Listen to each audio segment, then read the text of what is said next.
Being a dad is one of the great privileges of my life.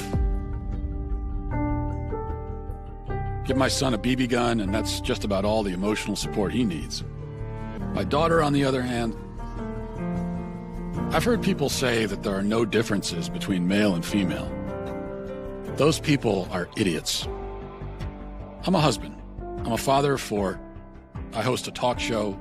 I give speeches. I write books. I like to make sense of things. But making sense of females is a whole other matter.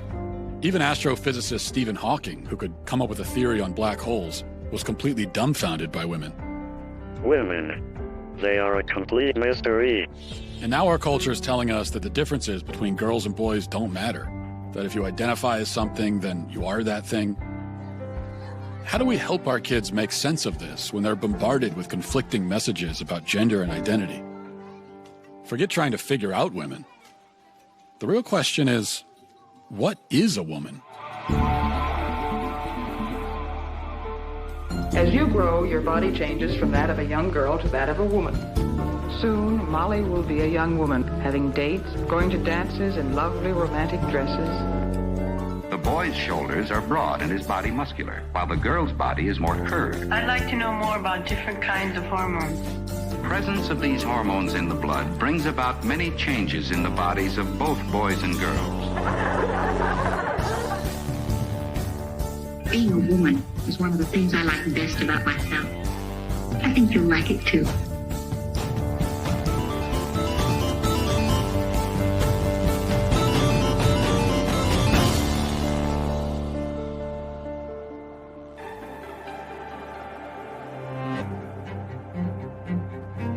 I like to come out here to think.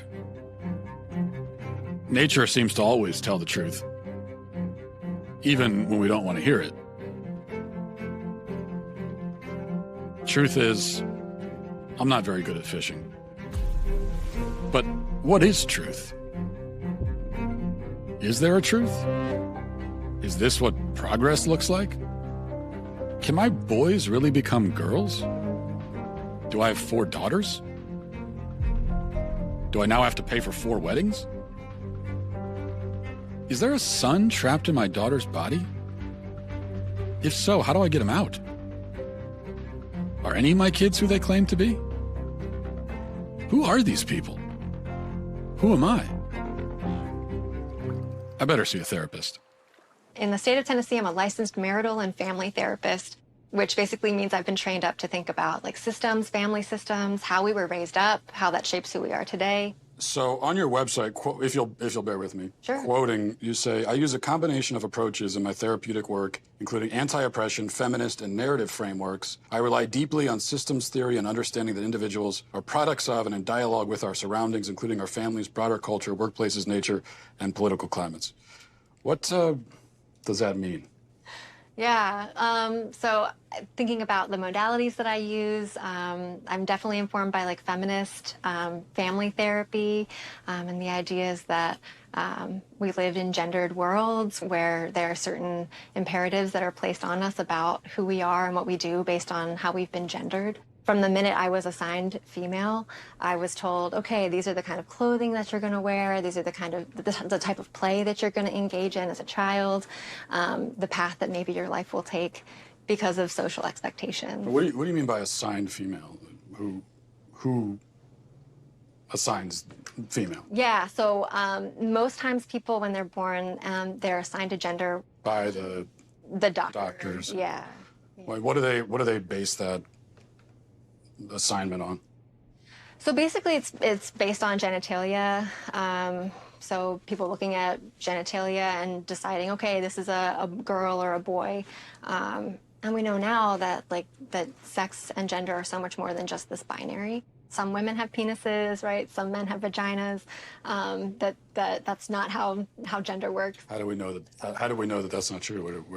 Where did we learn that from? Yeah, well, I learned that from hearing from transgender people who've said, like, oh, I'm a trans woman, and just because I happen to have a penis, right, that doesn't mean that this is like who I am as a person, or that genitalia doesn't equal gender.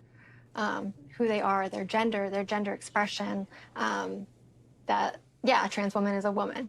With the fluidity of these things, how do I know if I'm a woman? You know, That's a great question. I like scented candles, and Yeah. I've watched Sex and the City. Yeah. Yeah. So how do I know? Yeah, Matt, that question right there, like that question is like when it's asked with a lot of curiosity, right? That's the beginning of a lot of people's like gender identity development journeys. If my mom who gave birth to me is a woman, and my wife is a woman, though I haven't asked her, maybe I should. But if they're all women, and also the boy who sits down with you and says, I think I'm a girl, actually is one, then what is a woman? Yeah. Great question. I'm not a woman, so I can't really answer that.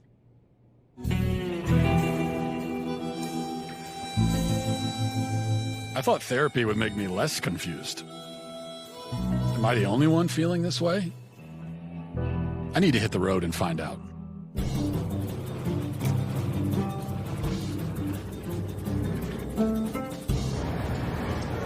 We're talking about gender in society. Let me start with a real basic question. What is a woman?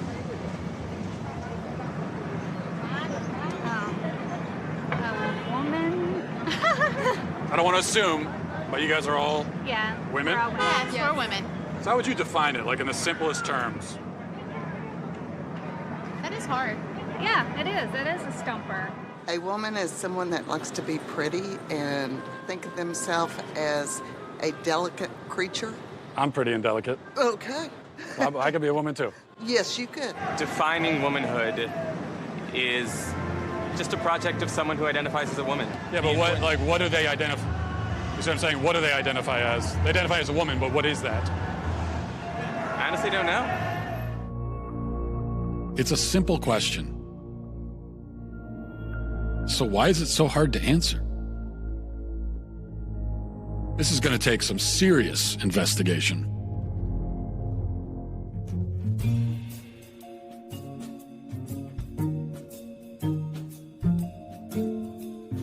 For all of human existence, women were understood to be a certain thing. So what changed? No one can seem to answer the question now. Over 2,000 surgeries and counting, Dr. Marcy Bowers is the nation's preeminent sex change surgeon. Surely someone who does sex change surgeries can answer what a woman is.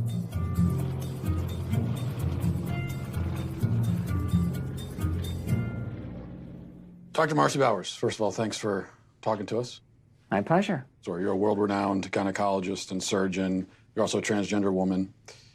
Can you tell me a little bit about... Well, I mean, I identify as a woman, but... You're a woman, right. I'm a woman with... I mean, that's my life, day to day, but I have a transgender history. So one thing, on your website it says gender-affirmed, GAV, gender-affirming vaginoplasty. What is that exactly? A vaginoplasty is creation of a female vagina and vulva. We're altering the physical characteristics of the individual to fit better with a gender identity that is female. This is all constructed from the penis? Yes, that's right.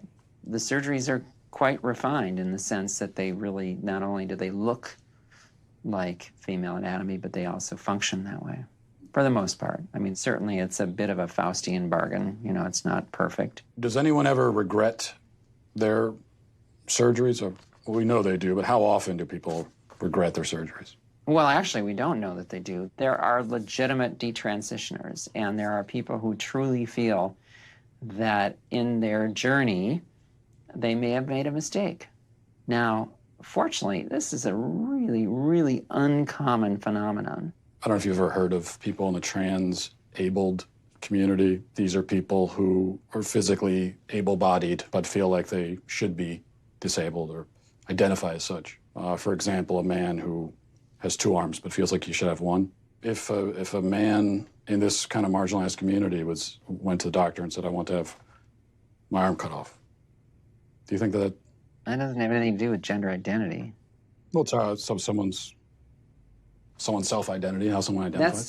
That's someone who has and I'll accept it as a mental diagnosis, a psychiatric condition. I don't even pretend to know what aptomenophilia is all about, but somehow it's the idea that you're fascinated or charmed by having a limb or part of a limb missing.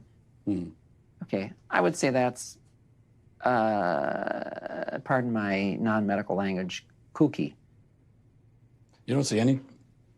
You think this is totally irrelevant? Yep.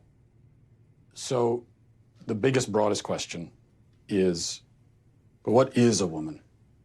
A woman is it's a combination of your physical attributes and then what you're showing to the world and the gender clues that you give. And hopefully those match your gender identity.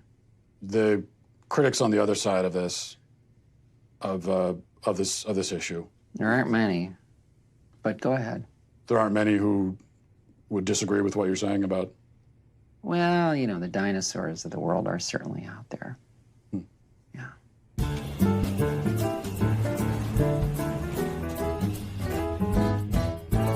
How long have you been running the shop here? 25 years. Wow. Now, you had an incident here a little while ago that went really viral online. Lots of reaction in the public. Aberdeen Councilwoman Tiesa Meskis confronted owner Don Suker about a sign he posted in his store. One day I just put the sign up over here, and he came around the corner, and I thought, okay, I recognize him. I says, oh, I recognize you. You're our new city councilman. He says, no, I'm your new city councilwoman. So it was kind of on from there. You know what? It's bullshit. No, what you're spouting is bullshit. No, it's not. Trans women are women, sir. That sign is bullshit. I've been doing this 25 years. I've never had a problem with anybody, whether they're gay, transsexual, anything. Now, you're saying councilman, this individual was saying, I'm a woman. Right. And you said you're not a woman. How do you know that person's not a woman? How do I know? Yeah. Well, common sense. Trans women are women! Doesn't the science say that if someone identifies as a woman, then they are? No. Now, that's completely bogus. I don't care if you think you're a sheepdog and you come into my store. It don't matter to me. Just don't come in and try to shove that shit down my throat. If it makes someone feel better, what about their feelings? I don't give a shit about their feelings. I'm old. What about in the Star Wars universe? Jar Jar Binks, pansexual, do you think? Transgender? Why would I even care? If it's his truth. Well, it ain't true. You're not a scientist. You're not a gender studies major. Or are you? No. Okay. How do you know that you're a man? How do I know that I'm a, I guess because I got a dick. Huh. Well, I guess Don isn't overthinking it. He admits he's not a gender studies major. Or at the very least, a doctor. Maybe I should go talk to one.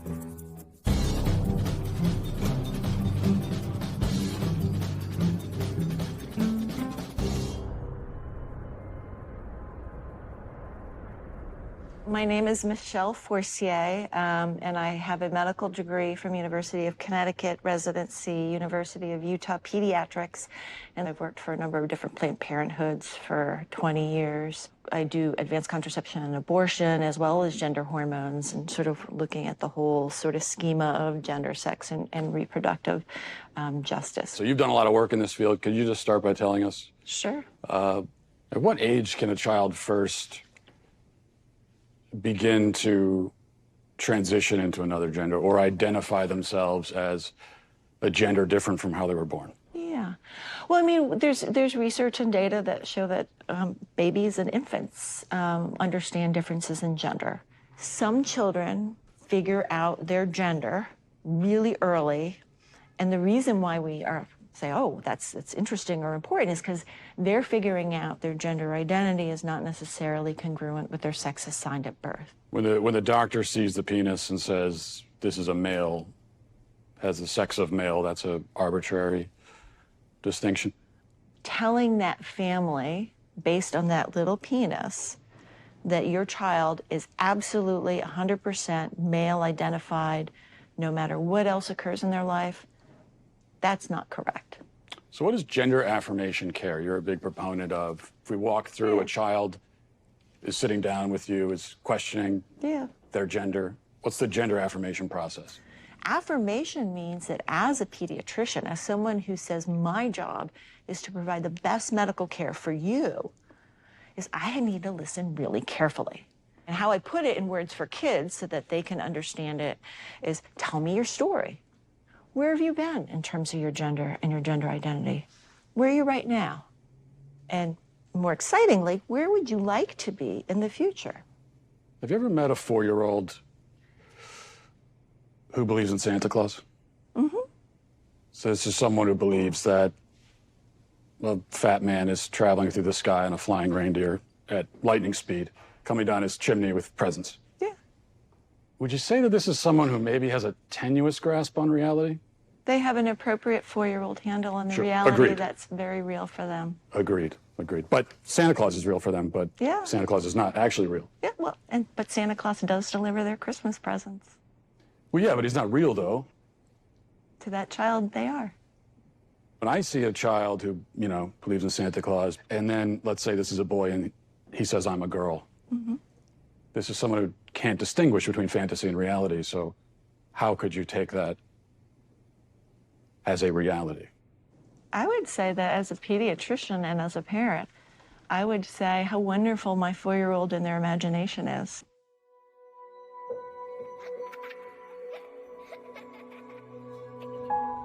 Aren't kids famous for their active imaginations?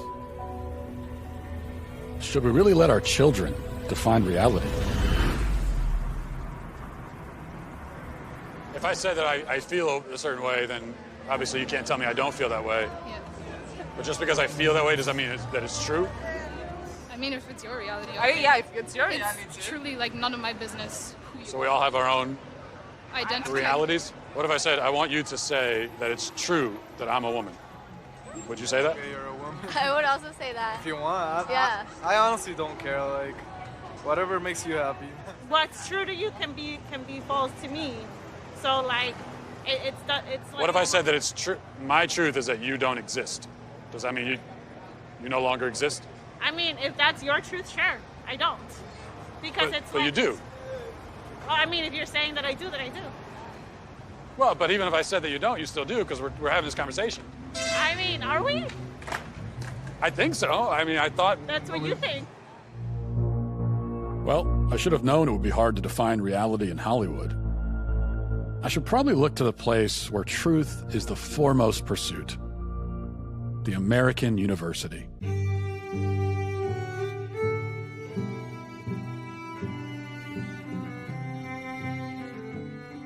What we do in gender studies is not just reduce gender to what psychologists might call individual differences, but rather thinking about gender, and that's not women and man, but gender as a social form, something that kind of infuses itself into virtually all aspects of social life.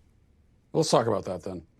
I guess we should start with, we've got gender and sex, right? Yeah. What's the difference between the two? Is there a difference? I saw that in your questions and I thought, my goodness, this is what we spend an entire semester kind of thinking through. But what we tend to think about in the social sciences today is that sex refers to a set of biological characteristics and gender is a social construct or category. What I think is often misleading about that characterization is allowed to be sort of messy and complicated. But in that framing, when you split them up into these wholly discrete constructs, studies scholars, and really more specifically people who study gender and sex, we're not talking about sexuality right now. In the kind of academic universe that I travel in is that we see how deeply gendered ideas, cultural ideas about masculinity and femininity, maleness and femaleness, both in humans and in lots of other animals. So are gender and sex two different things, or?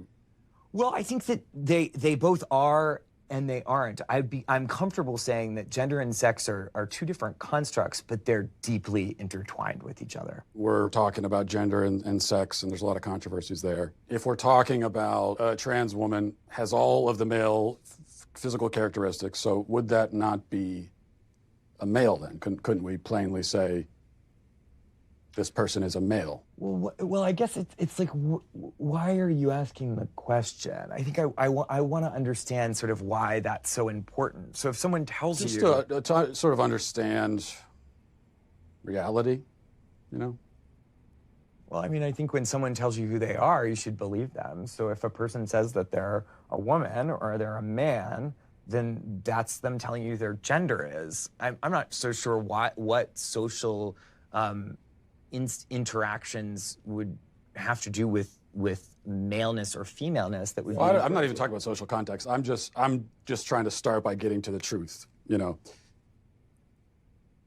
Yeah, I mean, I'm really uncomfortable with that language of like getting to the truth. Again, in social life. Why is that uncomfortable? Because it sounds actually deeply transphobic to me. And if you keep probing, we're going to stop the interview. If I probe about what the truth is? You keep invoking the word truth, which is condescending and rude. I'm saying to you... How is the word truth condescending and rude? Why don't you tell me what your truth is, and you're walking on 30 seconds more of thin ice before I get up. What my truth is? Well, I don't think I really have a truth. I think that there's just the truth, like the reality. And so we should begin by trying to figure out what the reality is. Uh-huh. And why are you concerned with when someone else tells you that they're a man, or even if they use the word male, why are you concerned with not believing them? Well, you keep bringing it back to, you know, how do you respond in a social situation? But, that's what I do. I'm a social scientist. Well, right, but we're in a university. This is a place of understanding truth, isn't it? Or absolutely, we pursue truth, and I'm a social scientist, and that's what I do. But you just said the truth is transphobic. That you would say that if you're saying the truth is that I get to say you're not a man, show me your genitalia, that's transphobic. No, I don't want to see anybody's genitalia. I just mean someone can make a statement about themselves that could be untrue. Like, for example, if I were to say that I'm a black man, would you accept that, or would you be skeptical? Are you black? Are you African American? Are you biracial? I don't think so. Okay, well, you don't look that, and I don't think it doesn't sound like that's a genuine statement of who you are. Okay, so that's my point. I could make a statement about who I am that's incorrect. Of course, I think it's well established that human beings can lie, yes. Or not even lie. I mean, I could just be mistaken. Yeah. I'm sure where you're going. I guess this all comes back, it all comes down to really one question. Especially women, gender, and sexuality studies. So what is a woman?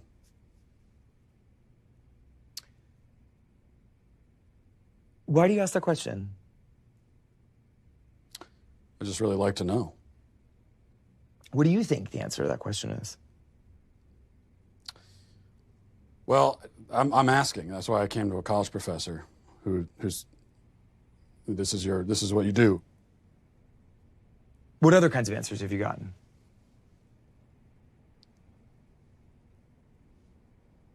A lot of like this, where you're not answering, and I've gotten a lot of that. So I think it's interesting that you say that some of the people you've interviewed have been reluctant to answer it, and I think that has a lot to do with the questions that preceded it, and the way that you've conducted yourself in the interview.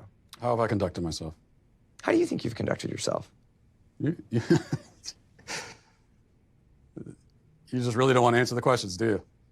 I came today very willing and enthusiastic about answering questions about women's and gender sexuality studies, which is the work that I do. You wanted to answer questions about women's studies, and so shouldn't the first answer you should be able to provide is what exactly is a woman? Well, for me, it's actually a really simple answer, and that's a person who identifies as a woman. But what are they identifying as? As a woman. But what is that? As a woman. Do you know what a circular definition is? I do.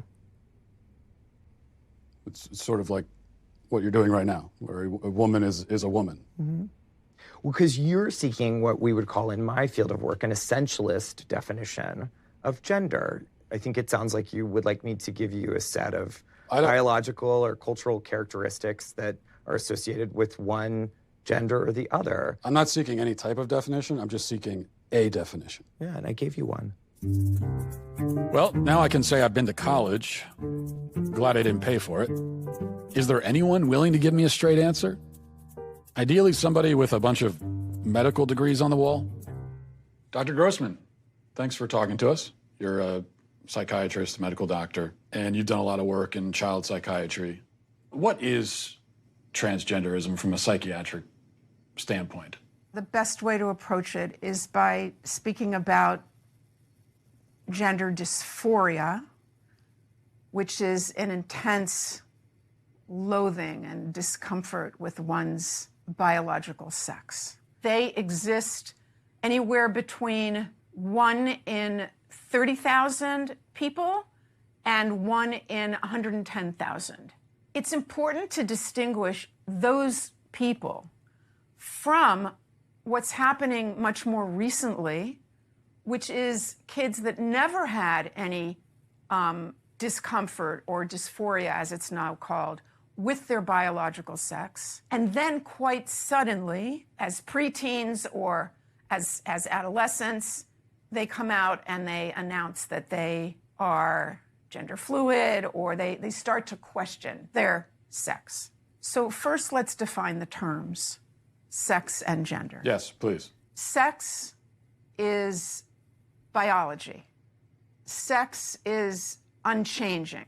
It's based on chromosomes. 99.999% of the cells in the body are marked either male or female. Gender, on the other hand, is a perception. It's a feeling. It's a way of identifying. It's an experience. Okay, that's subjective. It sounds like what you're saying is that if a man is male but thinks of himself as a woman, he's not actually a woman? That's correct. Male gametes. That's what makes me male. No, your sperm don't make you male. Then what does? It's a constellation. In reality, in truth, okay? Whose truth are we talking about? The same truth that says we're sitting in this room right now, you and I. No, you're not listening. If I see a chicken laying eggs and I say that's a female chicken laying eggs, did I assign female, or am I just observing a physical reality that's happening in the world? Does a chicken have gender identity? Does a chicken cry? Well, Does a chicken commit suicide? Let's What does that have to do frame with- it, because you're trying The chicken has sex like any biological chicken has organism. an assigned gender, but a chicken doesn't have a gender identity. So we assign female to chickens when they lay eggs? We assume they're female if they lay eggs. Now, I was told that really everyone agrees with the current approach to gender and transitioning kids and all of that. And if you don't agree, that you're a dinosaur and a bigot. So are you a bigoted dinosaur? I'm not bigoted and I am not a dinosaur.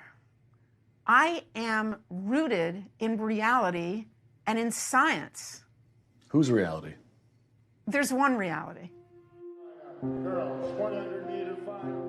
The first race that I competed against a transgender athlete was during my freshman year. And once the gun went off, the two transgender athletes took off flying and left all of us girls in the dust. Throughout all 4 years of high school, I was forced to compete against biological males. I only competed against them in the sprinting events, but I raced against these athletes over a dozen times throughout the years, and every single time I lost. Did they inch you out of medals that you would have won otherwise, or trophies you would have They won? beat me out by 20 meters out of medals, and qualifying spots. I missed out on qualifying for New England's. I had to go in the long jump and the 4x200 meter relay, so I was forced on the sidelines in my own event, and if they were not there, I would have been able to qualify. So I missed out on so much throughout my high school career. Did they win all the events or almost all the events? Between the two of them, they won every single event they competed in. How does that feel? It is so frustrating and heartbreaking because we elite female athletes train so hard to shave just fractions of a second off of our time. And going into races knowing that we will never be able to win. Feels like all that work gone to waste. It does. After so many losses, it just gets to the point of, why am I even doing this? Why am I keep training so hard and sacrificing so much just to place third and beyond? Case in Connecticut, there were 2 male track runners, They were trans girls. right, and who decided that they were going to race against the girls. And you look at those individuals, you look at their times against the men, against the boys, so they were kind of middle of the pack. And then they're racing the girls, and they're, first and second place. Is that indicative of some kind of unfair advantage that those individuals might have against the girls? No, it's not indicative of an unfair advantage. And I think part of the proof of this is that more transgender girls are coming out in high school and still playing sports. And they're not winning. The Connecticut case is the exception. It got a lot of attention because those 2 trans girls performed well. But there are many, many more trans girls competing in sports, and they don't excel. Because at the end of the day, whether or not you win a game is about how hard you work in your practice, and most of us aren't going to win. And that goes for transgender athletes, too. Let's go, girls.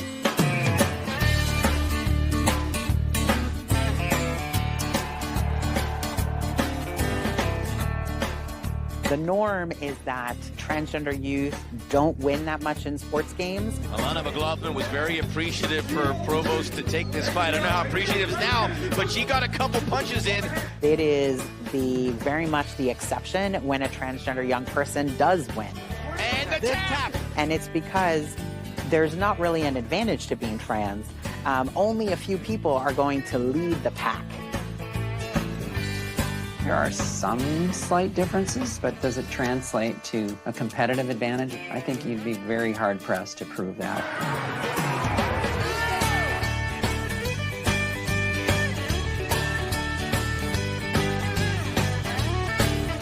If there was a big advantage to being transgender in sports, then we would see transgender women totally dominate. And over the last half of the pool, nobody will touch Leah Thomas. Man, I feel like a woman. Transgender swimmer Leah Thomas breaking barriers and records. But in a new article, Sports Illustrated calls the college senior the most controversial athlete in America.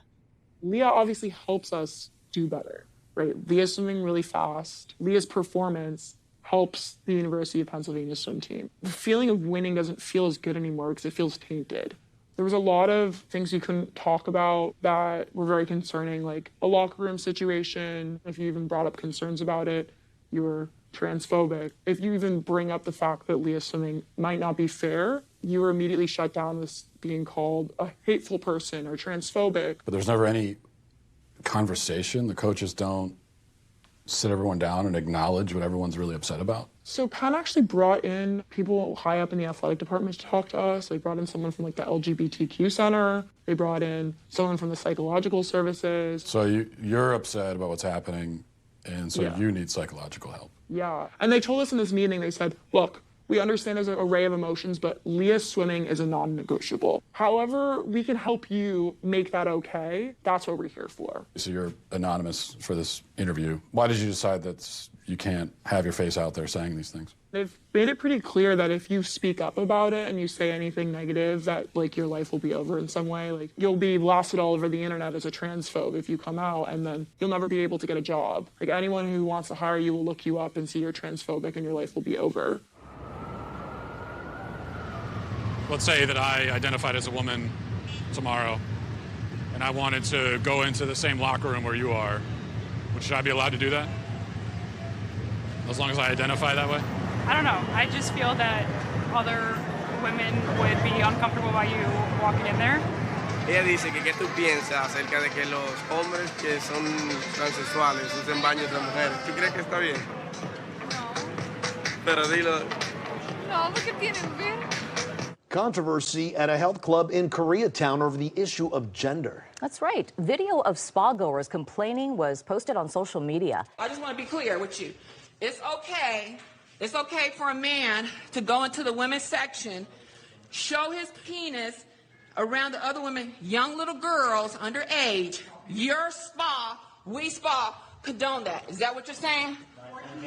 Like I asked. It's so he can stay there. He can stay there?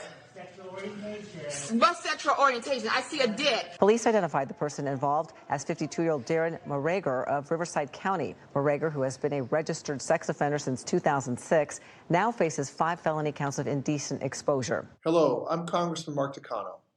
Trans Month of Visibility is a time to recognize the strength, diversity, and resiliency of the transgender community. Together, we can make our country and our world a more accepting place by speaking out against transphobia at the source and supporting the trans community by getting the Equality Act signed into law.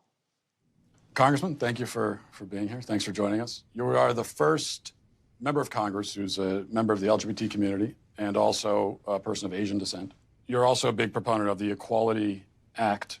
Yes. What is the Equality Act? If you were to just summarize it very briefly, I know it does a lot. The most simplest way to talk about the Equality Act is that it simply amends the 1964 Civil Rights Act to include sexual orientation and gender identity. So public accommodations is one area. What's a way that someone who's LGBT could be discriminated in public accommodations currently?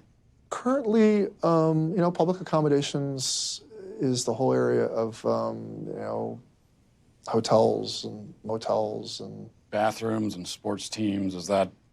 I say bathrooms, sports teams, athletic events. Let's get into more specific policy issues. There are some women who say, and I've talked to a few who say this, they say, hey, I'd like some privacy in the bathroom. I'd prefer not to encounter naked penises, frankly. They say even that the penis is a telltale sign that someone is a male. I mean, there are people who kind of really bought into the rumor that only men have penises. How do we account for that? How do you respond to that?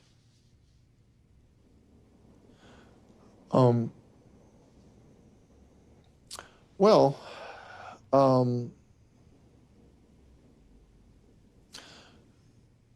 what I would say is that most transgender people that I know, and it's a very, I think,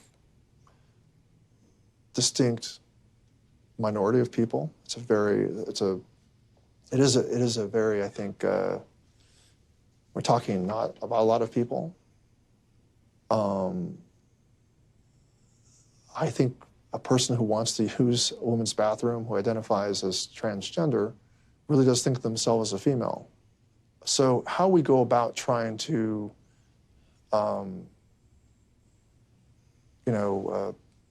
respect their basic right to live, I think will be an important part of this law. And bathrooms. Well, wait a minute. Bathrooms are, where you want to take this conversation instead of the basic right to just life is something that I'm kind of mystified that you're kind of not focusing on first, that we're going straight to the controversy over bathrooms. So, you know what? I think this interview is over. Yeah. I think this interview is over. I just had one last question.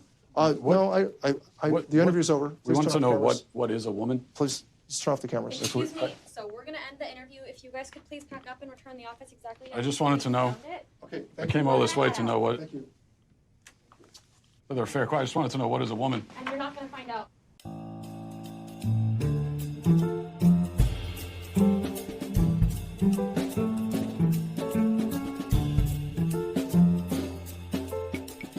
My trip to California isn't providing many answers, but at least I'm making new friends. You worry about kids walking around out here?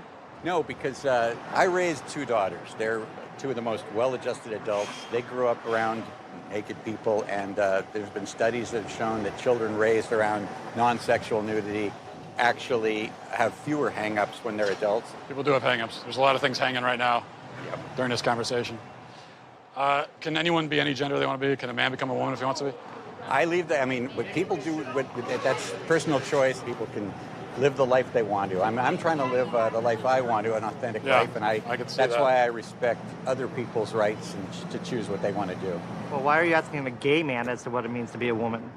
You should be asking women what it means to be a woman, especially trans women, what it means to be women. I'm asking all kinds of people. Can anyone have an opinion about it? Only people who are women. Gay men don't know nothing about what it means to be a woman. Have you told gay men here in San Francisco that they're not allowed to talk about this? No.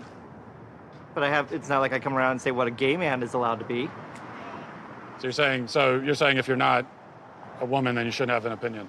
Where does a guy get a right to say what a woman is? Women only know what women are. Are you a cat? No. Can you tell me what a cat is?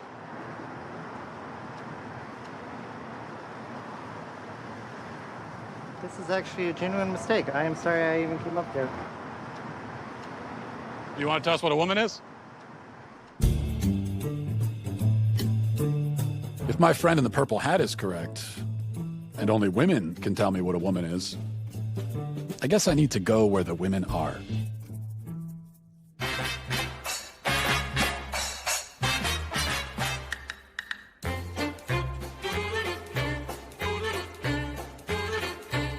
What is a woman? Can you tell me that?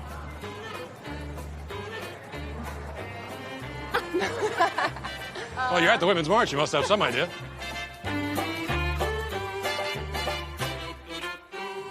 So, I see girls, vagina. Does that mean that they're the only people who can get pregnant? If men can get pregnant too, I think they'd want the right to choose. But men can get pregnant? We're saying someone who was born as a woman but identifies as a man. Is that a man? Real man. It's a real man. Yeah. So men can get pregnant. Yes, if we're saying yes. If they have the parts to do so. Is it just women that give birth, or is it? Or I guess, yeah. So men can give birth too? With a vagina. Well, that could be a man or a woman. Well, I mean, I think that's the whole point, right? That it's fluid. The way that we define these things changes a lot. What are you doing here? I'm asking these questions. Okay. I'm trying to figure out what a woman is. That's why I'm here. And this is the Women's March. I figured this is a good place to find out. I've come all this way to ask that question. Can anyone tell me what a woman is? You are not here for women. We ask you to leave. What is that? How am I harassing? I'm asking a question. Our bodies, our choice. Whose body? Our bodies, our choice. Our bodies, our choice. What is a woman? Can anyone here at the Women's March tell me what a woman is? How about you tell me what a woman is and I'll put a mask on? Sir, tell me what a woman is and I'll put a mask on.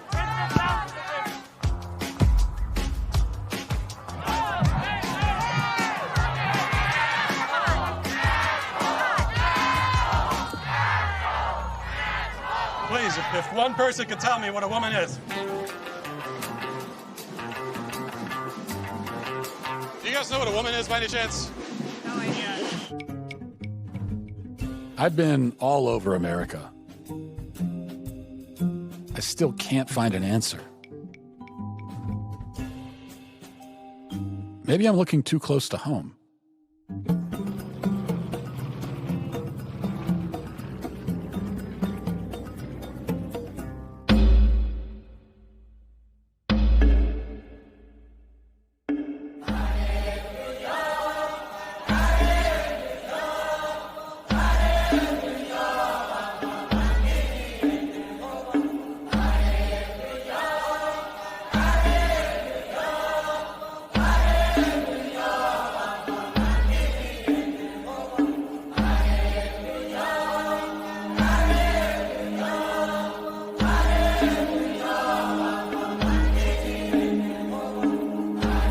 Came a long way to come and talk to you guys, thousands of miles from America. So thank you for inviting us into your tribe, first of all. I can say it is my pleasure to meet you and feel most welcome. But you're here to learn with me. I'm here to learn with you too. Great.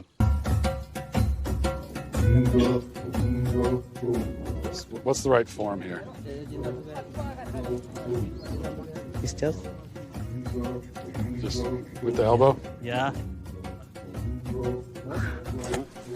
I mean, they're laughing, so I guess it's not good, but I thought it was pretty good. Not good enough to be a man yet in your tribe, but what does a man do? What are his roles within the tribe? At the role of a man, you need to work for your woman. Secondly, to have children. If you have children and you don't have something to feed them, you are not still a man.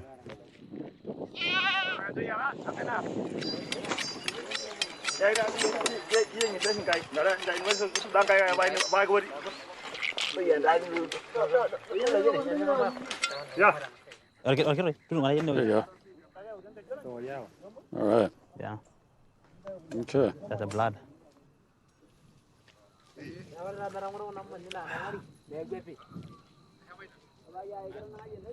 was the best raw kidney I've had in my life. What if a man decides that he wants to do the roles of a woman? Kidogro orna yene hikunya lele aines ndogringen gro. In Maasai community, it will not exist at all. Doesn't exist? What if a man decides that his gender identity is woman? Kidogro orna yene le nega wanana ingro.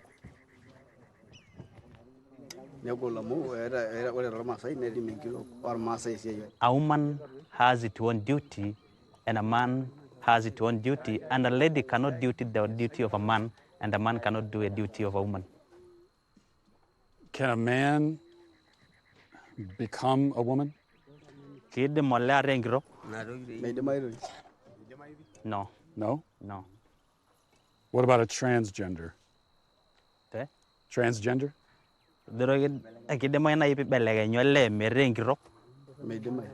No. No? It will look like if you want to become a lady but you're a man, you have something wrong in your mind. Something wrong in your family, something wrong in you. What about if someone was non-binary? Come again? Non-binary? Do you know, like non... Like someone is... You're not a woman, you're not a man. Yeah, someone is neither. There's something else. Is that...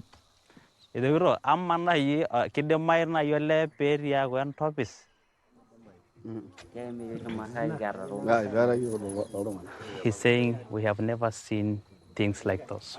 For a man, he has a penis. For a woman, he has a vagina. So we know this is a lady, this is a man. What if it's a woman with a... What if it's a woman with a penis? Both? Is that...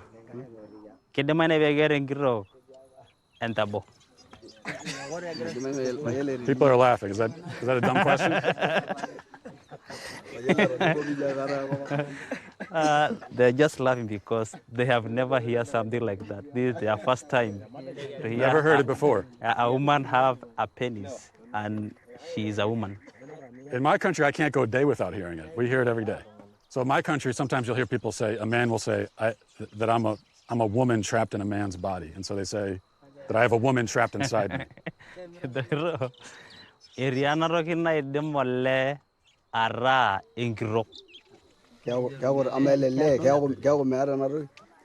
They want to know a woman has the breast.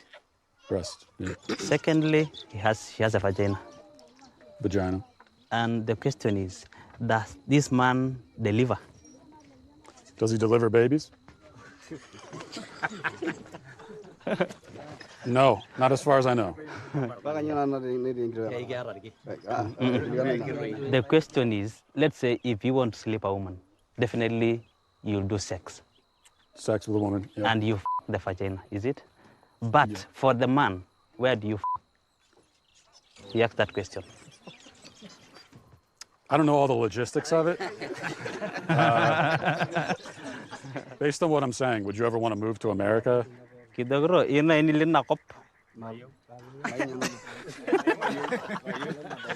They said no, never.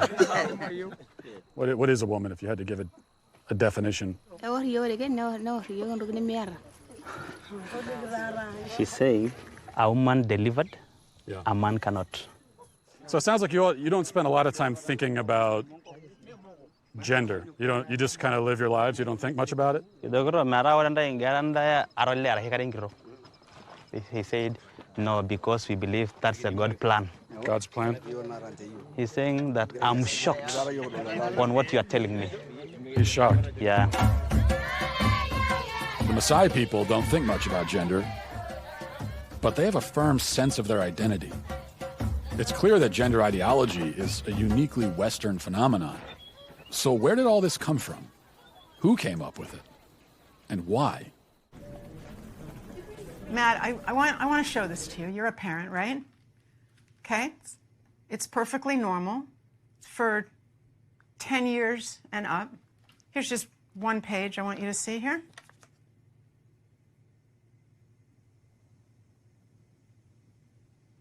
For 10 and up, huh? It's unspeakable what these people have done to our children. When did that start? When was it decided that we need to start teaching kids about this stuff at such a young age? So I'll answer that with one word: Kinsey. Kinsey was a social reformer. He wanted to rid society of Judeo-Christian values when it came to sexuality. And he worked very hard to do that, and I would say he succeeded. Kinsey would be very happy with our culture today. His idea was that children are sexual from birth, that we're all inherently sexual creatures from cradle to grave. He believed that true happiness is found in a life of perverse sexual experimentation, no matter the age. What came out is that his research was fraudulent. Kinsey based his fraudulent conclusions on data he collected from convicted sex offenders and child molesters. His research was conducted in prisons, not everyday America. He also performed horrific sexual experiments on children, some under the age of 1. His most influential book, Sexual Behavior in the Human Male, contains an infamous chart called Table 34, which documents the orgasms of very young kids, including babies as young as 5 months old. But instead of suffering the consequences for his heinous actions, he was and still is celebrated by academia and Hollywood. His ideas form the foundation for sexual education in public schools today. How do we get from this to you can choose your own gender? Okay, well, now we have another very important character, and his name was John Money. John Money was a psychologist and professor at Johns Hopkins University. Gender ideology was his brainchild. In fact, he coined the terms gender identity and gender roles. And according to Money, babies are gender neutral at birth, and ultimately environment determines whether a person is a man or a woman. Money was telling the world about his theory that a boy could be raised as a girl and do just fine, and vice versa. And so Money tried out his theory on 2 young twin boys, the Reimer twins. When the twins were 8 months old and they went to be circumcised, the first twin, whose name was Bruce, something went wrong with the machinery and his penis was burnt off. They stopped and didn't do a second circumcision on the other twin, as you might imagine. And the parents, of course, didn't know what to do. How are they going to raise this child? John Money convinced Bruce's parents to transition him into a girl. Money also conducted sexually abusive experiments on the twins throughout their childhood, including forcing them to simulate sex acts on each other. He reported up to the age of 10 that this was a complete success. Well, wasn't true. The results were a disaster. Bruce could never fully accept his female identity. Eventually, his parents told him the truth, and he chose to transition back to a boy, taking the name David. As an adult, David spoke out about the abuse and the damage done to him by John Money. The girls would do their things with their Barbies and things like that, and that wouldn't interest me. And things such as trucks and building forts and, getting to the odd fist fight and climbing trees. That's the kind of stuff that I like, but it was unacceptable, so I'd never... As a girl? As a girl, I had no place to fit in. The trauma that he and his brother and his entire family went through left deep scars. His brother died of an overdose when he was 38, and then David committed suicide. There was never a retraction or an apology from John Money. Instead, his ideas were adopted by mainstream psychology, and they form the basis of gender ideology today. Why don't more people know about John Money and Alfred Kinsey? Evidently, there are forces that don't want this information out.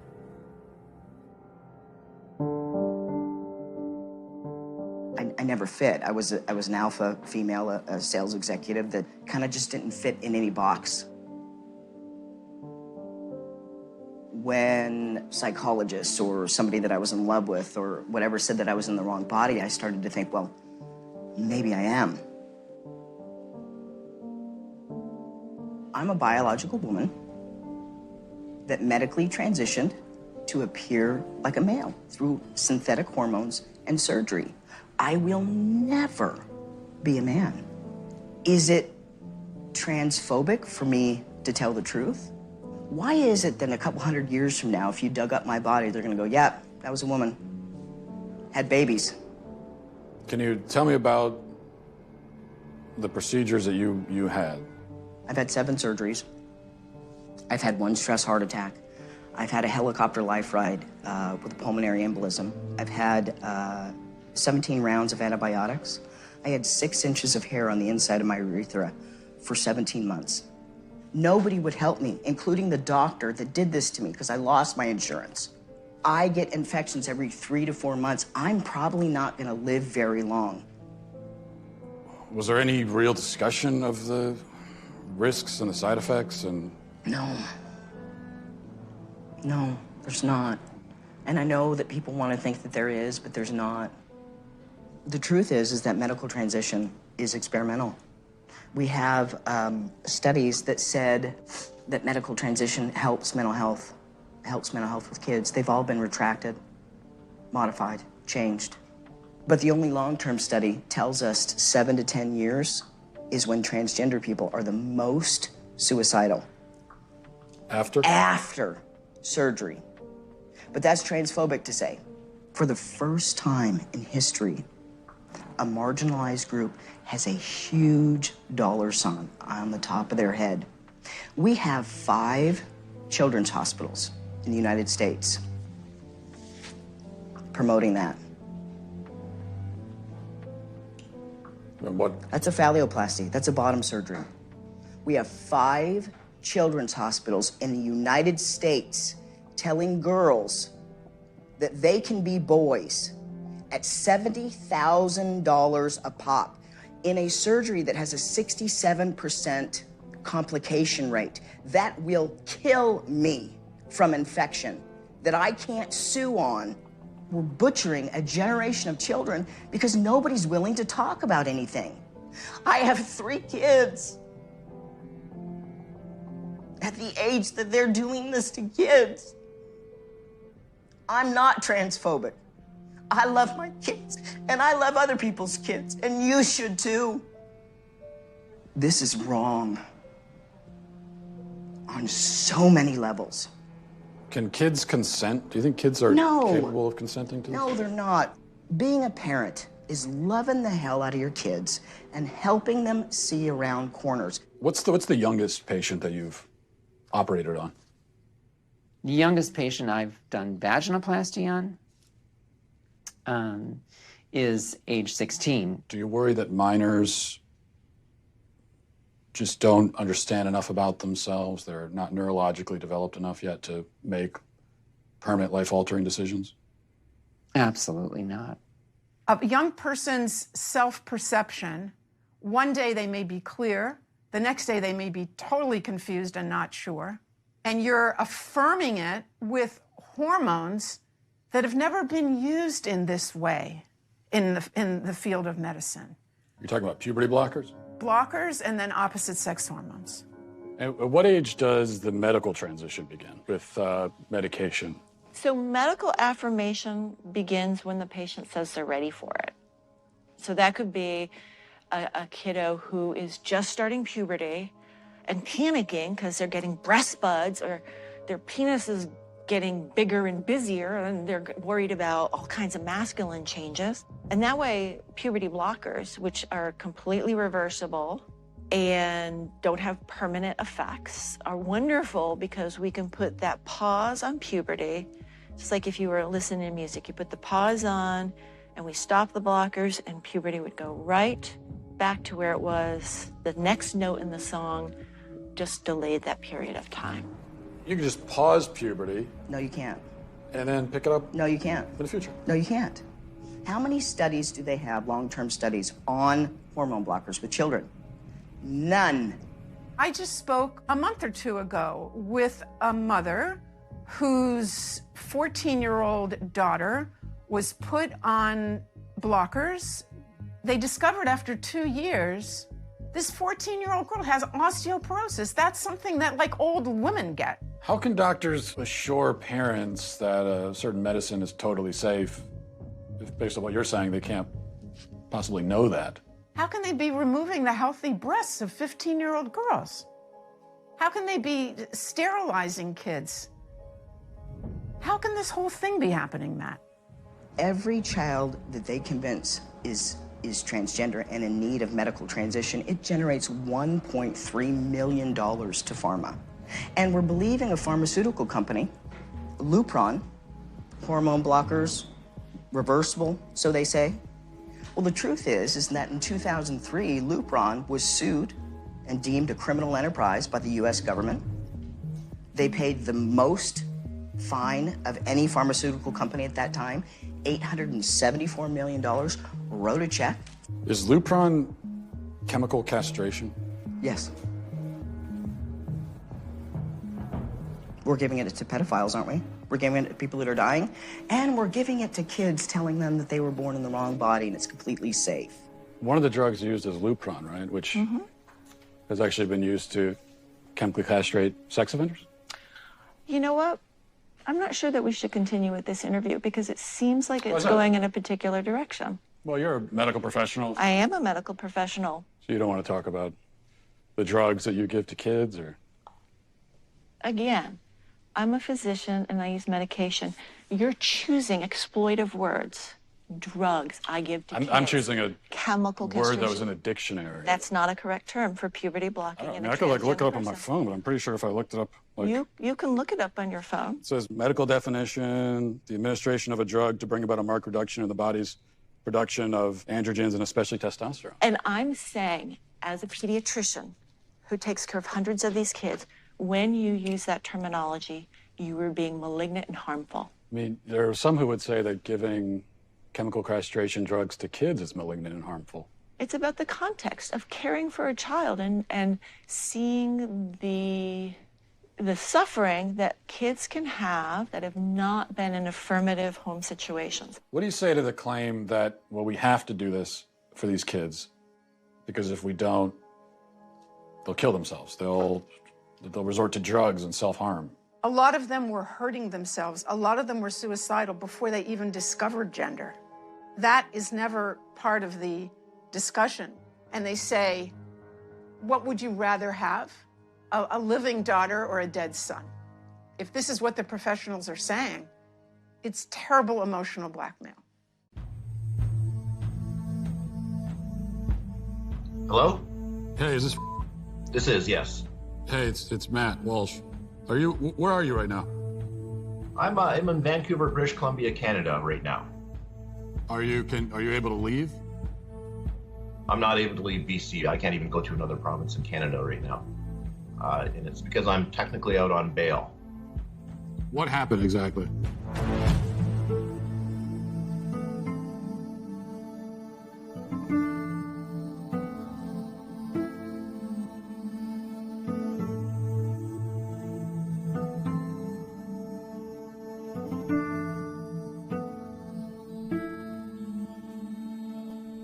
How exactly did this get into the courts to begin with? Right, so what happened is we set up a meeting with BC Children's Hospital. And according to the BC Children's Hospital website, there's going to be a thorough evaluation, and I'm thinking, good, this is going to be the end of it all. They're going to clearly see that my child is not the opposite sex. So my ex-wife brings my child into BC Children's Hospital. I get a call less than an hour into that appointment is that they were going to pump her full of cross-sex hormones within the hour. And I put a halt to that. I said, no. They agreed to stop for the moment. They figured, well, let's get the dad on board too. This is all going to be better. Let's just get everybody on the same page. I said, it's not going to happen. So I get a letter from BC Children's Hospital in December of 2018. And it says that under the BC Infants Act, they will start injecting my child with cross-sex hormones. And I have 2 weeks to respond with legal action if I so choose. And so that's how I ended up in court, because I did respond with legal action. So you called your daughter a she, and you went to jail for that? It's considered criminal violence to not use the preferred pronouns. It is no different than, let's say, I were to take a broomstick and whack one of my kids over the head. So they were treating it in a similar fashion, that misgendering, mispronouncing my child was the equivalent of family violence. Is she on the hormone pills now? She is. The court ordered that she could do whatever she wanted. 2010 until, I would say, 2016, I would say 80% of my clients were trans youth. Now it is, you identify, you take hormones, you do surgery. There isn't any other pathways. So if you have two parents, one parent wants to affirm the trans identity, the other parent doesn't, who wins that battle? The one who wants to affirm. Every time? Every single time. The goal is to get the parents to affirm the kid.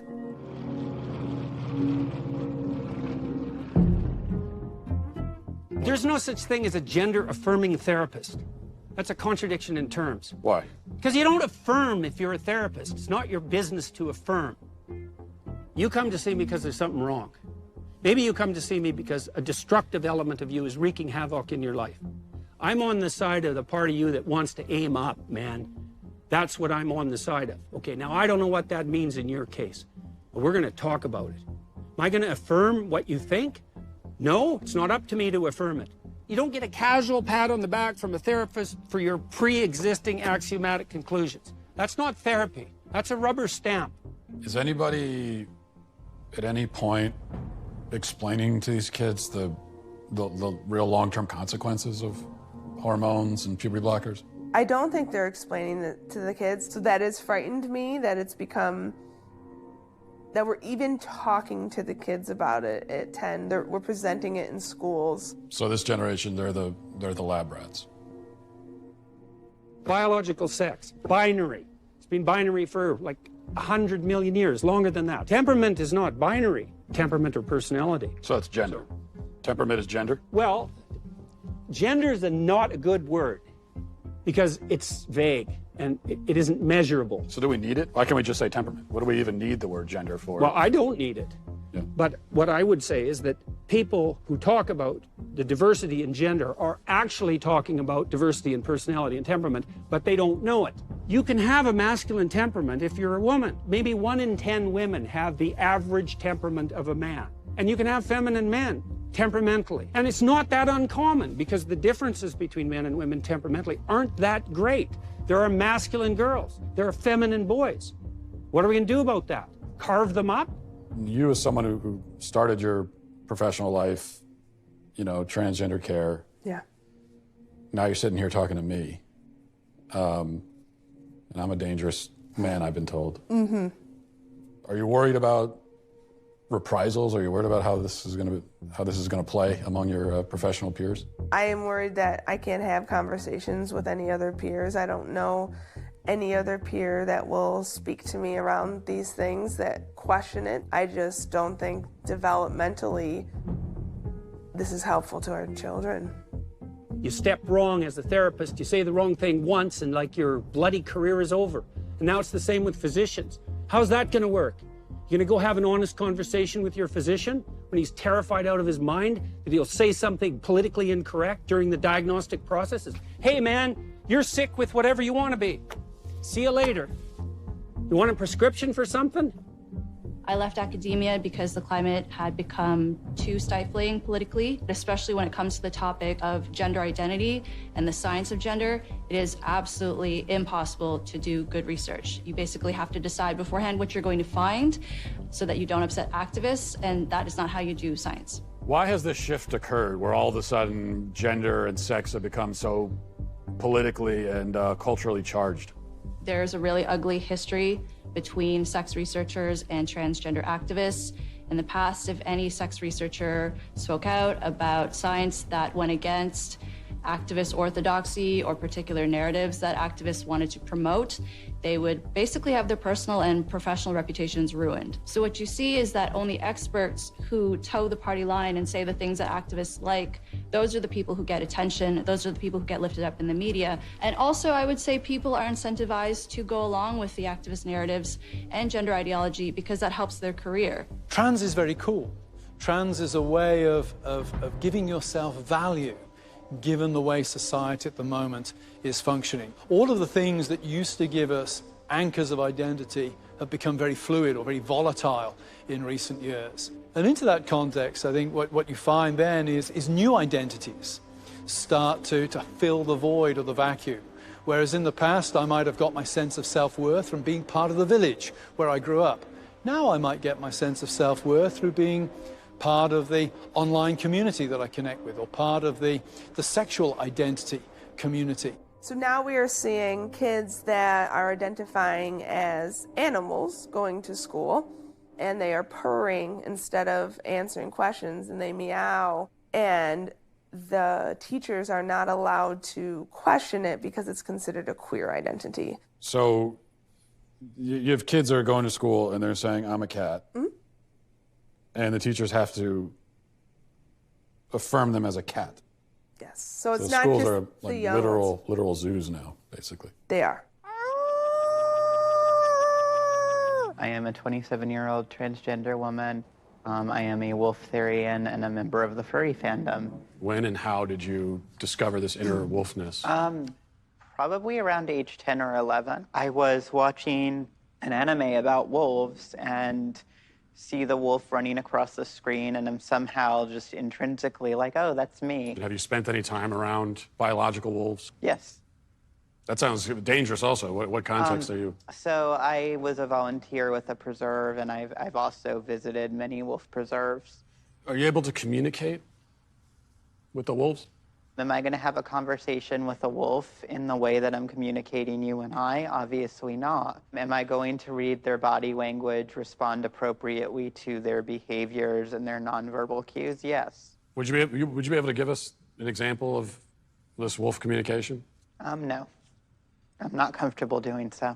Okay, all right. How exactly have these ideas become so pervasive? First of all, I think we need to remember that in the West, at least, we have it drilled into our minds from childhood onwards that personal happiness is the key to individual flourishing.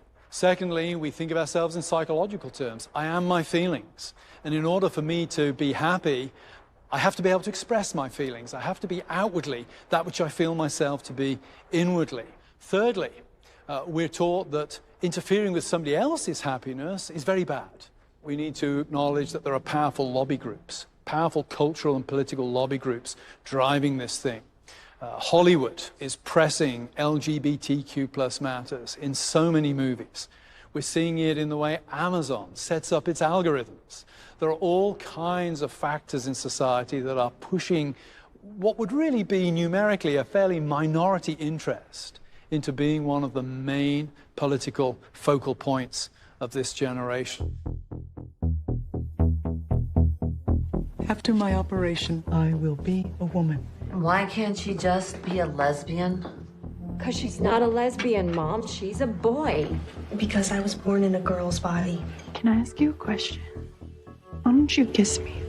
The whole idea of social contagion, that there could be something in one's social environment that could play some role in somebody coming out identifying as trans, would you say that that is definitely part of your story? When I look back, I don't think I would have ever even considered seeing myself as a boy without these social aspects, especially if I hadn't joined these online communities. I identify as non-binary. I'll officially be changing my pronouns to they, them. My pronouns are he, him. and demon self. I've been going by they, them pronouns for 4 years now. I'm pretty comfortable with it. I use they, them pronouns. There was literally a period of a few weeks to a few months. I started out as an ally, and then eventually I was starting to identify as transgender. We are trans models. So they go on the internet and they're told that all of their problems will be solved if they become a man. Kids are being taught you might feel like you're a boy, even if you have a vagina and you're a girl. You are what you feel you are. Some people are girls, some are boys, some are both, some are neither. Gender is all about how we feel on the inside and how we express ourselves. Ah, the gender fluid teacher. What do I go by in the classroom? I go by Teacher Fambrini. As a queer and trans teacher, my agenda is to show little boys that they don't have to be like as stereotypically masculine, that they can like paint their nails and wear earrings and like still be a guy and like it can be cool. So you worry that there could be a sort of social contagion element of this? A teeny tiny bit, maybe. Looking back on it, it was the same pattern, just kids who were really struggling, kids who were very alone and isolated. They have anxiety. They don't fit in with their peers. They don't know where they belong. Maybe they didn't have a welcoming family life. They just got caught up in these communities online. Then they discover, hey, there's this group of people, and they also don't fit in. They're different. They're not sure who they are. Gee, that's where I fit in. Today is the day before my top surgery. I am waking up tomorrow at 5 a.m. to have a subcutaneous mastectomy. We're telling children when they haven't fully developed that all you have to do is medically transition and you fit in. I was one of those kids. It got me at 42. Your child doesn't have a chance. Trans rights. This is only going in one direction. You will respect us. As parents come to understand more about gender identity, kids are coming out at younger ages. It's exciting. And you know who gets it right? Is this next generation. The next generation who's already telling us that our antiquated ideas of things have to be a certain way just don't apply to them. They're rejecting a lot of our social mores. They're tweaking the system. I just don't think it's realistic to put this decision on them that is basically saying, are you okay with the risk of permanent health effects that you can never ever reverse? How can you ask that of such a small child? I'm a physician and I use medication. Certainly it's a bit of a Faustian bargain. Puberty blockers, which are completely reversible. You keep invoking the word truth, which is condescending and rude. Some women have penises, right? Some men have vaginas. Does a chicken cry? Does a chicken commit suicide? I'm not a woman, so I can't really answer that. I guess because I got a dick.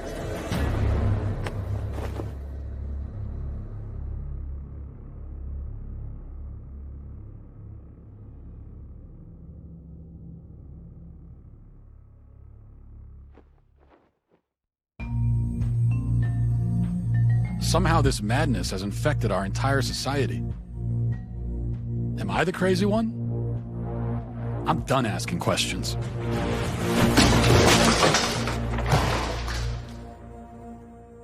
Tanner Cross is on administrative leave for what he said about gender identity. He said he would not call a student who's transgender by their preferred pronoun. I can't lie to children, and I got to also represent a whole community that believes in biological facts and scientific facts. And I can't do that to kids. You get into teaching because you love kids. This policy started coming into play, and I was like, wait a minute, it's causing me, I'm gonna have to lie to my kids, the ones I've always wanted to protect. Do we have assaults in our bathrooms or our locker rooms regularly? To my knowledge, we don't have any records of assaults occurring in our restroom.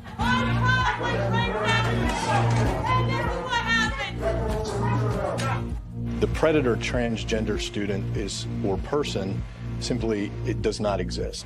The Virginia Department of Education says it is now reviewing whether the Loudoun County School District has properly reported cases of sexual assault. This comes after a 15-year-old was charged on 2 separate occasions for assaulting 2 different students at different schools. Dozens rallying tonight in Loudoun County to protest the school's policies. So that includes limiting who can talk during public comment portions of board meetings. One speaker leased property in the area just so he could speak tonight. Fox 5's Paris Jones is live with the details. That's right. Conservative commentator Matt Walsh told me he's leasing out someone's basement in Loudoun County so he'd be able to speak during tonight's meeting. I decided last week to fulfill my lifelong dream of being a Loudoun County resident. You know, I've always felt like I lived in Tennessee. I felt sort of like a Virginian trapped in a Tennessean's body. I identify as sort of state fluid, I guess. This is Matt Walsh. He tweeted, "How do you do, fellow Virginians?" Now I just got to explain to my wife and kids that we're going to be staying in someone's basement.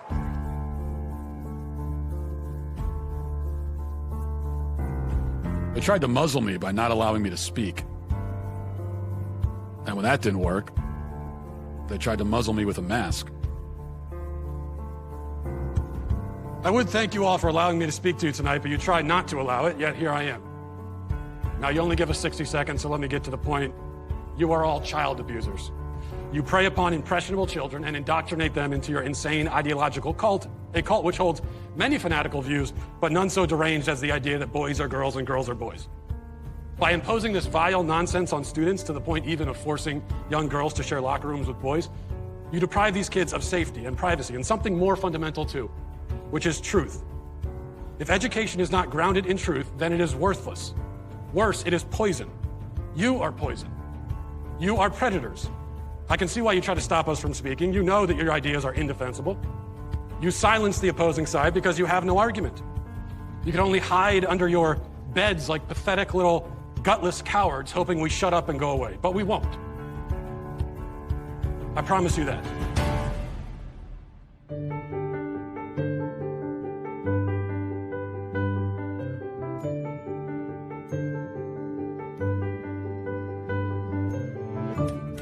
Johnny's a boy with a big imagination.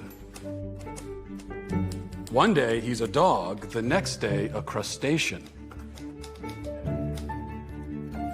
Johnny's mom loves her son's make-believe time.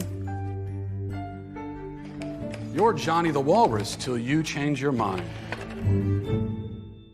Matt Walsh is out with a new children's book. The book is called Johnny the Walrus. What is this about? It sold out on Amazon in a few hours. So I have embraced my true calling as a children's author, hence the cardigan. The book is about a little boy who's very imaginative and playful, and like I have 4 kids, and they all have an imagination. Yeah. And he likes to pretend to be different things, and one day he pretends to be a walrus. And unfortunately, his mother is very progressive and thus confused, and so she's convinced by the internet and by society that if your child is identifying as something, then he really is that thing. And so she tries to raise her child as a walrus, as a sort of trans walrus, respecting his self-identity. One morning, he came downstairs barking and clapping, wood spoons for tusks and sock fins a-flapping. He had spoons in his mouth. He was pretending to be a walrus. I'm Johnny the Walrus, he said with a roar. Johnny the Walrus.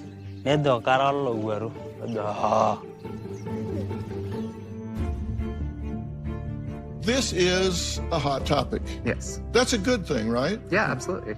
It's good for us to have these conversations so people open their minds and relearn and unlearn to what we've been taught. So I want this to be a safe place to talk about and learn. As you can see, there's an ongoing evolution of language and how people can identify. My next guest, author and conservative host of Daily Wire's The Matt Walsh Show, talking about his recently published children's book that has since been removed online by a popular large retail chain. Now, Matt says gender is not a social construct, but rooted firmly in biology. True? True. As human beings, we have a sex, male or female, but as a biological scientific fact. Now, gender is a linguistic term. Words have gender. People don't. You can have whatever self-perception you want, but you can't expect me to take part in that self-perception or to take part in this kind of charade, this theatrical production. You don't get your own pronouns, just like you don't get your own prepositions or your own adjectives. You know, it's like if I were to tell you, my adjectives are handsome and brilliant, and whenever you're talking about me, you have to describe me as handsome and brilliant because that's how I identify. So you think it's a delusion? Well, this is one of the problems with this left-wing gender ideology, is that no one who espouses it can even tell you what these words mean. It's like, what is a woman? Well, can you tell me what a woman is? No, I can't. Womanhood is something that is an umbrella term. It includes people that describes what? People who identify as a woman. What is that? Was to each their own. Okay. Each woman, each man, each person is going to have a different relation with their own gender identity and define it differently. You want to reduce women, you want to reduce men down to maybe just their genetics, our genitals, our chromosomes, right? That's what you're saying. You want to do is that's what you want to do is appropriate women. You want to appropriate womanhood, and turn it into basically a costume that could be worn. Joining us on stage is Dr. Susie Denbo, Associate Professor at Kent State University. Dr. Denbo, how do you feel those who oppose using pronouns are taking the wrong approach in this conversation? There's the extreme approach that you are admittedly taking. And then there's also just ordinary people that might not be comfortable with the language change. She began by saying that my view is extreme. Okay, so the view that every single person on Earth has held up until 15 seconds ago is extreme. They are conflating gender and sex because on one hand they say, well, you got your biological sex, but then your gender is whatever social construct. But then they turn around and say that trans women are women. So a man who identifies with the gender, the social construct of womanhood, actually is a woman. Part of me wants to ask why you care so much, because it's really not that big of a deal. Oh, yeah, can I answer that? I care about the truth. So basic truth matters. I want to live in a society where people care about the truth. I care about children, and these insane ideas about gender are being foisted on kids, and that bothers me quite a bit. I care about the women who are having their opportunities stolen from them. I care quite a bit, yeah. I wanted us to have a safe place to be able to talk about this, and it seems like we should just keep the dialogue going and hopefully find some middle ground.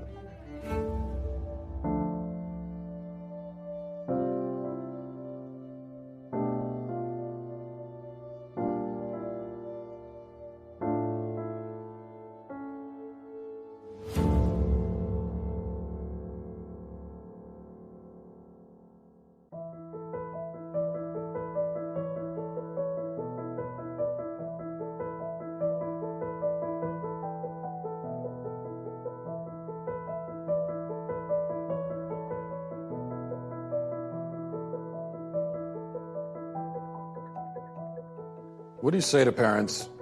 A parent comes to you and says, my 8-year-old son is telling me he's a girl. Yeah, great. You're going to have them do an experimental procedure that creates the most suicidal ideation of any other population 7 to 10 years after, transition. And here's what I tell parents. You don't have the right to medically transition your child. We have no research on long-term hormone use. We will be seeing the first generation of long-term hormone use. And we already know, at least with 10 years of hormones, you're giving yourself cancer. What's your message to parents who are trying to cope with this? The first thing is to tell parents that they're not alone.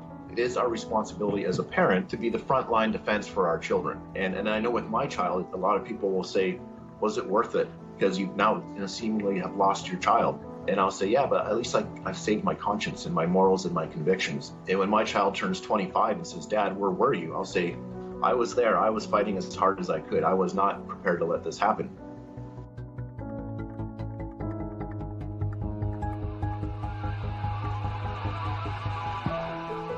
Does this really matter is another question. So, matters for those who are getting double mastectomies when they're 16. Why should we care if we live in a society where gender is fluid? Well, I cared because my government decided that I had to call people by the terms that they designated, or I'd be subject to legal penalties. It's like, no, I'm not doing that. I don't care what your reason is. You don't get control of my tongue. We live in a climate now in which no one seems to care about the safety of women and girls who are going through a very developmentally challenging time in their lives. They may not want to share spaces with their male peers. I would not be surprised in a few years, there will no longer be women's sports. It will literally be men's sports and transgender sports. The question being asked by the trans person is a legitimate one. How can I be happy? the answer being given by having my body transformed to look like the other gender, by having myself pumped full of hormones, clearly isn't working. And we have to find a better and the more humane way of dealing with individuals who are struggling with gender dysphoria. I have the utmost compassion for people who suffer from gender dysphoria. It's a nightmare for them and their families. The vast majority, up to 90% of kids, if they go through a normal puberty, they're going to be okay. They will be at peace with their bodies, and they will have avoided dangerous and experimental medical interventions and surgeries. Maybe we're up against a battle here, up against a hill that perhaps, we're not going to necessarily win today, but if we don't pave the way for a win, we'll never get there. So we're going on this journey. Boys can be girls, girls can be boys, men can be women, women can be men. It makes me wonder, what is a woman? What is a woman? A woman is someone who claims that as their identity. It could be many things to many people.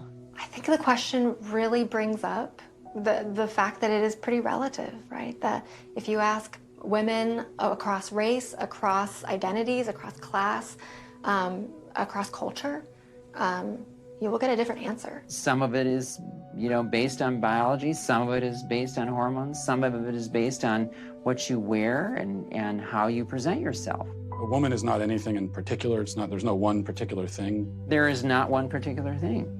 A woman is someone who says that she is a woman and transitions to be a woman. Who says that she's what?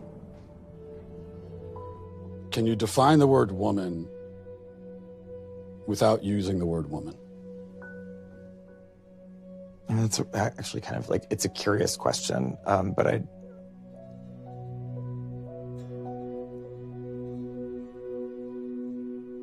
We've been journeying across the country asking people this question, and almost nobody can answer it.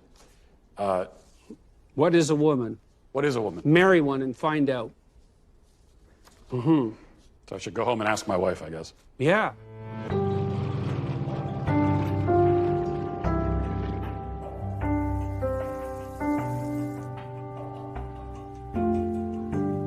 Hey, I've been meaning to ask you something. Uh-huh. What is a woman?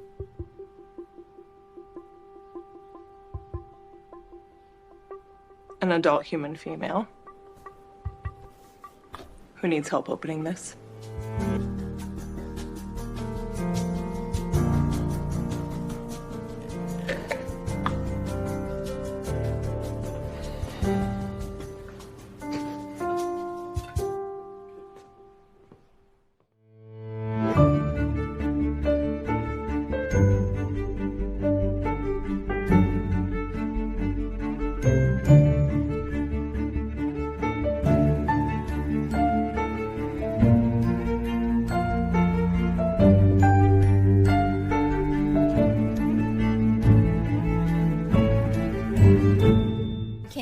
Provide a definition for the word woman.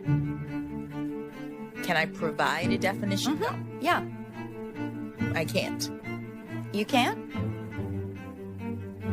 Not in this context. So I'm not a biologist. The meaning of the word woman is so unclear and controversial that you can't give me a definition? Senator, in my work as a judge, what I do is I address disputes. If there's a dispute about a definition, people make arguments, and I look at the law and I decide. Well, so I'm not.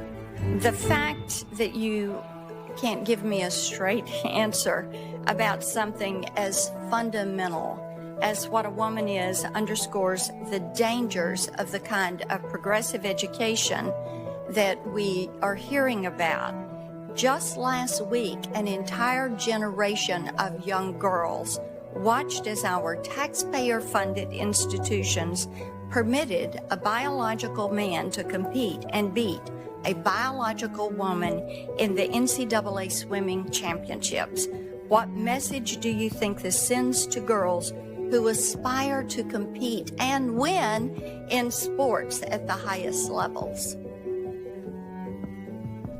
Senator, I'm not sure what message that sends. If you're asking me about the legal issues related to it, those are topics that are being hotly discussed, as you say, and could come to the court.